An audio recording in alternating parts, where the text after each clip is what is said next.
Good afternoon, everybody. Today I'm going to discuss a case of uveitis with multimodal imaging. So this was a 13-year-old female who presented to us with pain and redness since 4 to 5 days, and fundus was within normal limit. The patient was diagnosed as acute anterior uveitis, non-granulomatous, and was started on topical steroids. So on 1 week, patient reported to us with the anterior uveitis not responding to topical steroids. And on fundus examination, we noticed that there was bilateral disc edema that was present. So on this visit, we advised the patient to undergo a CT scan that was within normal limit. We decided to undergo the routine investigations along with ACE centimeters, and all were within normal limits. So we decided, thinking as it was an acute anterior uveitis with disc edema not responding to topical steroids, or considering as a case of optic neuritis, we started to give the patient a trial of oral steroids. So on oral steroids, though the anterior segment inflammation responded really well, but the disc edema remained persistent. So we started to taper the steroids gradually, but we noted that within 5 days of tapering the steroids, the patient came with another relapse, and we did some elite set of investigations which were again within normal limits. So we started the patient on Folitrix this time and upregulated steroids. So this was how the patient fared. The anterior segment inflammation responded really well, but the disc edema remained persistent throughout the follow-up.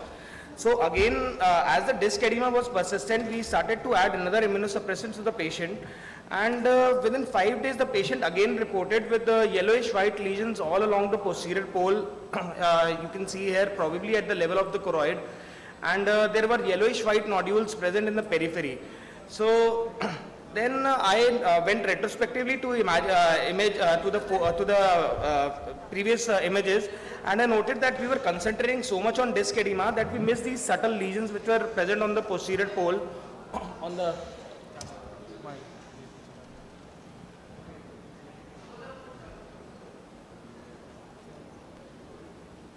this one. So I went retrospectively to review the images, and we noted that I had missed so much concentrating on the disc edema that we had missed subtle lesions which were present on the posterior pole, and within 5 days the lesions had increased. So by this time we thought we were dealing with a bilateral severe panuveitis, and we did a ICG and FFA of the patient. So on FFA, you see there were on early phases there were hypofluorescent dark dots which are present, and in the intermediate phases you see areas of pinpoint hyperfluorescence which lead to multiple areas of multilobular dye pooling in the later stages along with the hot disk.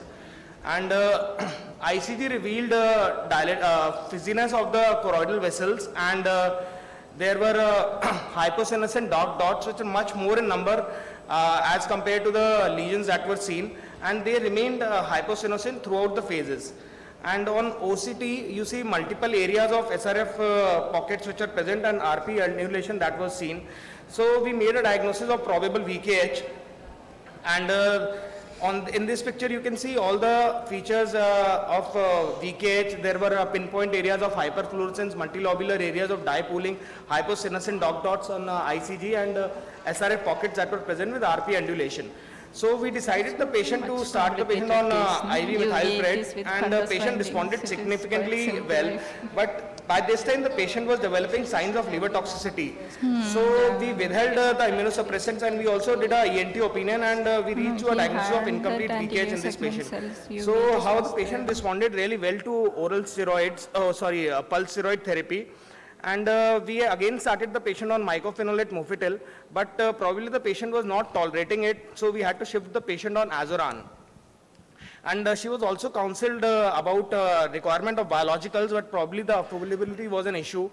So on Azoran, the patient has responded really well, and for the first time we saw that the disc edema showed signs of resolution. But on follow-up, when we did the OCT, we noted that though there was clinical, we could see signs of improvement, but the RCS was still thickened on all follow-up visits. So we again repeated an FFA and ICG, and there was significant improvement noted, but the disease was still in active phase. So this was how the patient was followed up, and she is still on Azoran and is responding well to treatment. So this is how the patient has fared up throughout this 7 months of therapy. So points to ponder here are, should we could have suspected VKH on the initial visit, and FFA and ICGA could have helped us, or primary therapy we should straight away start with 2 immunosuppressants or biologicals, considering the fact that VKH is more severe and aggressive. So just the take-home message is the importance of making a diagnosis, because many times dealing with uveitis cases, we see we are in a rush to start the patients on oral steroids, and that is what I did in this case without making a diagnosis. And after only we reach the diagnosis, we could do justice to the case. Thank you. What is the current dose of azathioprine your patient is on? She's on 50 mg BD at present. I think that's a very low dose, because the dose that we follow is typically 2 milligram per kg. Yeah, and did you get the imaging at the time of the recurrence, or did you have an imaging with fluorescein at the baseline as well? We had the imaging at the time when the patient presented with these choroidal lesions at the first time with us. When there was disc edema at the initial visit, we didn't do imaging at that time. So I would want to ask Dr. Aniruddha, what are the basic scans or imaging you would want to do in a patient of uveitis to come to a diagnosis, or instead of starting a treatment?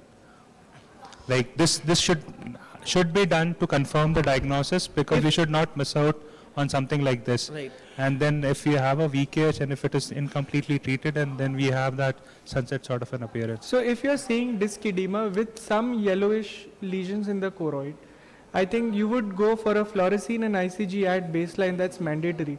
Okay. And you would also do an OCT of the macula in any case, even whether it's a disc edema or just a plain disc edema. You would do at least an OCT of the macula, and you probably could pick up some of these granulomas which could be seen at the baseline. I think we focus a lot on laboratory, and we focus a lot on getting MON2 and CECT and getting everything. But I think we should focus on getting the ocular imaging done, which we have within our setup, and that can be done on the same day. And you can characterize the phenotype of the disease. Once you have the phenotype, I would probably not even get MON2 or CCT. We can actually save time patient. for investigation. We can directly start IVMP. Yes. If we have like we do an FA, we do possibly if required an ICG, and then actually start up and not waste. Secondly, I don't agree with biologics for VKH. Right. Biologics for VKH is something which is very rarely required, and there are not many studies, and typically VKH would respond very well to 1 or maybe 2 immunosuppressive agents. Right. But just because this was a pediatric case and she was developing signs of liver toxicity again and again on immunosuppressants, probably might. So that is why we just kept an option of biologicals. Thank you, Dr. Raman. We'll now have Dr.